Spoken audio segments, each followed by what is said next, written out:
Me be a part of this community, and I look forward to completing my 7 years here as my senior year next year and going off to college from here. So thank you very much. Thank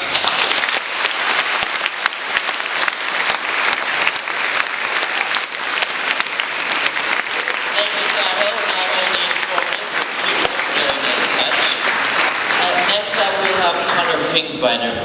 Connor Finkbeiner hates writing more than anything in the world, and somehow is able to survive in high school when he has to write every day. I believe he does that by not bringing a pencil to class, destroying at least one computer a year, and constantly asking others to provide him with the necessary utensils.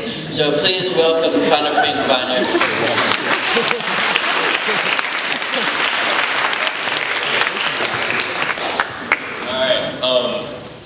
So how many of you know what number this is? Show of hands here. Anybody? Michael. Yes. What number is this? It's 5. That is correct. So this here is the closest virtual representation I could find of how I write my 5s. They're backwards like this.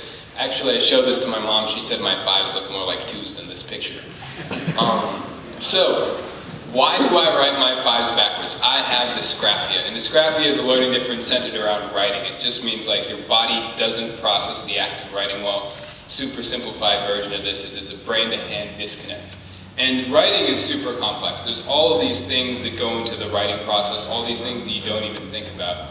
But for today, I'm just going to pretend that there's 3 big parts, which are the thinking part, that's your ideas, your story, what you want to say. The grammatical part, which is how you say these things in a way that's understandable to others. And finally, the physical, actual act of writing things down on paper. And for people with dysgraphia, we struggle with the last 2 ones, actually formulating your ideas in a way that's understandable by other people and writing things down on paper, rather it's actually writing it down and typing it. And this is evident if you guys have ever seen any of my writing with the, paragraph-long run-on sentences and crazy letters. And I also want to say, just because you have the dysgraphia doesn't make you a bad writer. For example, Agatha Christie, if you've heard of her, wrote a whole bunch of mystery novels. A very famous writer. She's thought to have had dysgraphia. So this is an analogy I came up to sort of describe what it feels like to have dysgraphia. So if we say your head's sort of like a wind-up toy, and there's this big thinking gear that spins everything around. And sometimes you do something like you want to jump, and so the jumping gear comes over, and then you jump. It causes a little bit of friction, not too much. For me, my nemesis is the evil writing gear, which comes in, slams in, and starts spinning full speed in the opposite direction. What happens here is both gears end up ripped to shreds. There's some sparks and molten metal and stuff, and I have no idea what I was talking about, or what letters look like, or what's going on. And this is because for most people by middle school, the actual physical act of writing is automatic. But for people with dysgraphia, it's not. And this screws up the whole writing process further down the line. Also, you can have dysgraphia and really like writing. I mean, I like ideas, I like sharing ideas, I like stories. But it's very frustrating for me to try to express them through writing because I struggle with actually putting it down on a paper. This is my prompt up here, and unfortunately we don't have time to do this today, but this is my challenge to you sometime in the future. Take 1 minute and write down what is your favorite place and why, with your eyes closed backwards with your offhand. And this is how dysgraphia was described to me, what it's like actually writing for somebody else. So if you want to have a learning difference for a minute, you can give this a try. So what's challenging about dysgraphia? Biggest thing is expectation. So people expect writing to be not easy, but sort of automatic. And it can be slow, and people don't always pick up on the fact that it's not for me. They get the handwriting part pretty quick. They can look at it and they can say, that is bad handwriting. That's fairly obvious, but actually seeing what's going on in my head is a lot harder to figure out. Also, people don't realize how many tasks writing is related to. For example, math. Equations, whenever teachers say write down your work, that's one of my least favorite sentences in the world because all of a sudden I'm writing down my work and I have no idea what I was doing in my equation, or is there a negative here or not? And that's causes a lot of mistakes for me. Also, it's not something that's solved through conventional methods. For example, I went to writing therapy stuff for probably 2 summers, and spent a lot of time there. Helped not at all. My handwriting was still horrible. But oddly, I started playing the bass, and my handwriting got way better. So, you know, weird stuff helps. Also, so I sort of touched on this, but writing is really constant in society now. This is something I struggle with because, like, if I want to talk to my friends and they're not directly in front of me, I'll like write up a text message or something. Also, when people want to figure out how well you know something, they have you write a paper because that way they don't have to listen to each person come in one by one. They can have everybody write the paper all at once, which makes a lot of sense. Also, school is super centered around writing. As I mentioned, math equations, writing, science and history, short answer questions and essays, writing, languages. We teach languages with a lot of writing, surprisingly, all those verb conjugations and stuff. And unsurprisingly, lastly of the big 5 subjects, English. Lots of writing in English.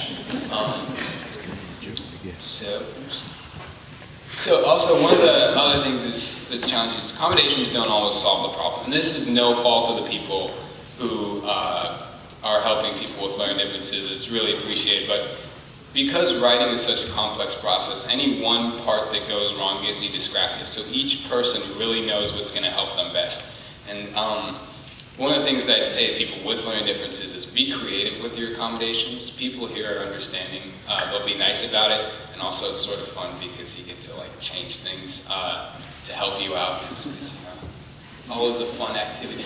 And just to give you an idea of some accommodations, there are, for like dysgraphia, for example, you get a computer so people can read my handwriting. That's important.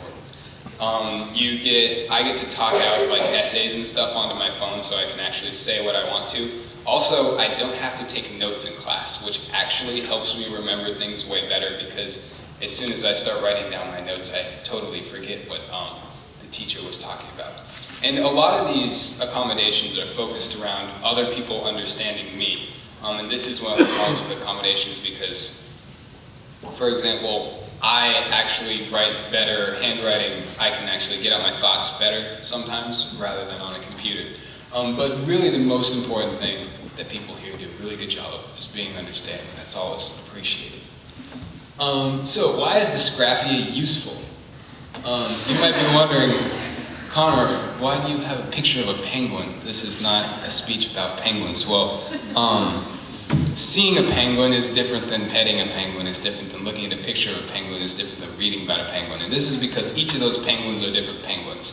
Each time you see it in a different medium, it's its own special penguin. And so, for example, my writing penguin is sort of mean and he bites, so we don't hang out a whole bunch. Whereas the painting penguin, we get along pretty well. He's nice and fluffy, so we're good. But each time you have a new medium, it brings in a little bit of the medium with it. So people with learning differences actually see things from a completely different perspective than people without them. And this is one of the big benefits of having a learning difference that I really like, is I see things different than other people just sort of because I think differently than them.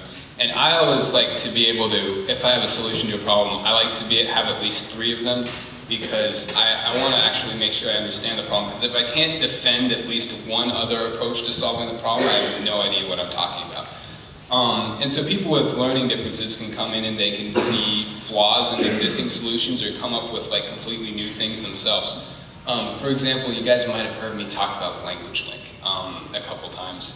And that actually came right from dysgraphia, because I thought we were spending way too much time actually like writing things down in languages rather than focusing on how to talk to people, and it was sort of frustrating. So I was like, hey, you know, we can Skype people in Colombia, actually learn how to speak a language from native speakers.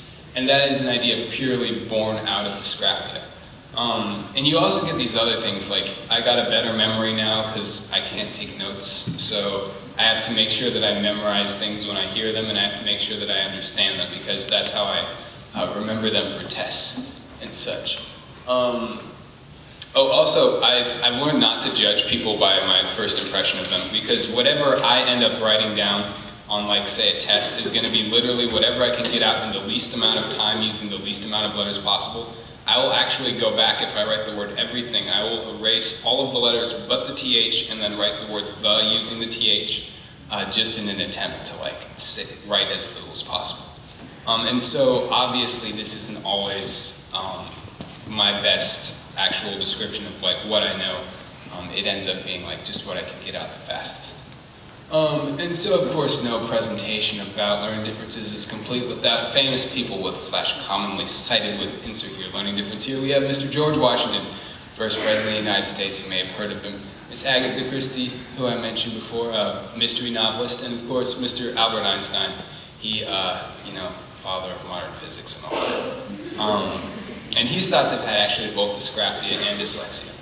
So I'm going to actually leave you here today with a quote from Albert Einstein. We cannot solve our problems with the same thinking we used when we created them. Thank you.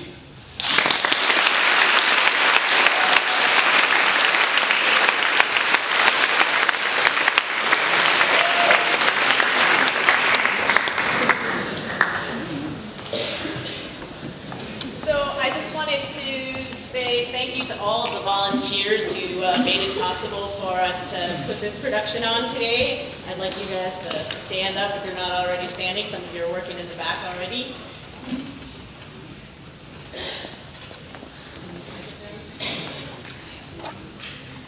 No, not really. I'd like the Puma Talks committee to stand up. You've been looking at their names all this morning, so please stand up, you guys. Thank you very much.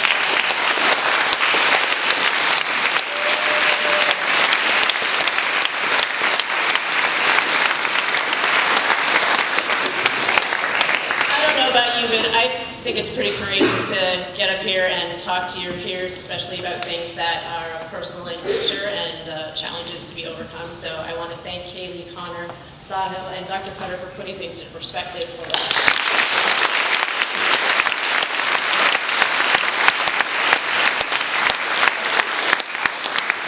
And then finally, there are going to be videos and photos of today's talk that will be available soon.